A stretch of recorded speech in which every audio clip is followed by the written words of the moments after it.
সোমবার প্রধান উপদেষ্টার সঙ্গে রাজনৈতিক দলগুলোর সঙ্গে দ্বিতীয় দফার আলোচনা শুরুর পর মঙ্গলবারও ৩০টি রাজনৈতিক দলের সঙ্গে আলোচনায় বসে জাতীয় ঐকমত্য কমিশন।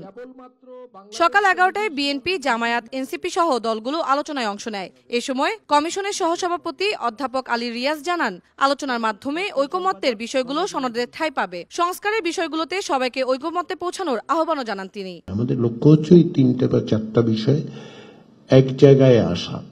সেটা যে সবসময় একমত হতে পারবো তা নয়, ক্ষেত্র বিশেষে একমত হওয়া যাবে, ক্ষেত্র বিশেষ হয়তো পাওয়া যাবে না, কিন্তু আমাদেরকে এগুলো এক অর্থে এর এক ধরনের উপসংহার টানতে হবে। কারণ সময়ের স্বল্পতার বিবেচনায় আমরা জুলাই মাসের মধ্যে যে সনদ তৈরি করতে চাচ্ছি সেই সনদে কোনটা অন্তর্ভুক্ত থাকবে কোনটা থাকবে না সেটা আমাদের সিদ্ধান্ত নিতে হবে।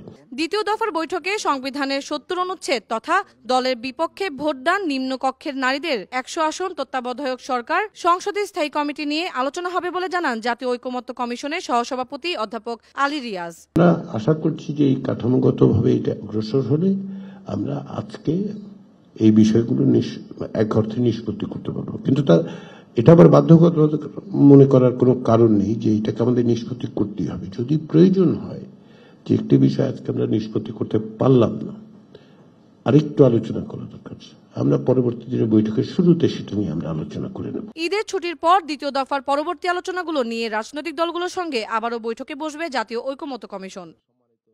তন্দ্রা তারণ্য, দেশ টিভি, ঢাকা।